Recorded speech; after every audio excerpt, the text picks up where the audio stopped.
సంక్రాంతి పండుగకు సొంతూర్లకు వెళ్లే వారికి టీఎస్ఆర్టీసీ శుభవార్త ప్రకటించింది.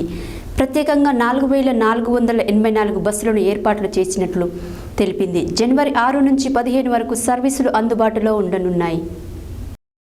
సంక్రాంతి పండుగకు సొంతూర్లకు వెళ్లే వారికి టీఎస్ఆర్టీసీ శుభవార్త ప్రకటించింది. ప్రత్యేకంగా 4484 బస్సులను ఏర్పాటు చేసినట్టు తెలిపింది. జనవరి 6 నుంచి 15 వరకు ఈ సర్వీసులు అందుబాటులో ఉండనున్నాయి. హైదరాబాద్ నుంచి ఏపీ, కర్ణాటక, మహారాష్ట్రలో సర్వీసులు నడిపేలా ఆర్టీసీ అధికారులు ప్లాన్ చేశారు. ప్రత్యేక సర్వీసుల్లో మహిళలకు ఉచిత ప్రయాణం వర్తిస్తుందని కూడా చెప్పారు. ఛార్జీ పెంపు లేకుండానే ప్రత్యేక బస్సులు ఏర్పాటు చేసినట్టు ఎండీ సజ్జనా చెప్పారు. ప్రయాణికులకు ఎటువంటి అసౌకర్యం కలగనీయమన్నారు.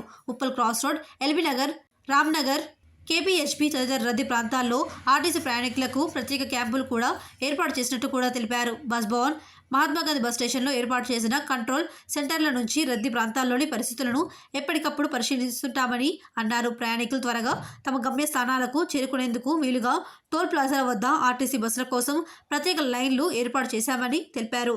అధిక ఛార్జీలు చెల్లించి ప్రజలు ప్రైవేట్ బస్సుల్లో ప్రయాణించక్కర్లేదని, ఆర్టీసీ బస్సులు సురక్షితంగా గమ్య స్థానాలకు చేరుకోవాలని ఆర్టీసీ ఎండీ సజ్జనార్ అన్నారు.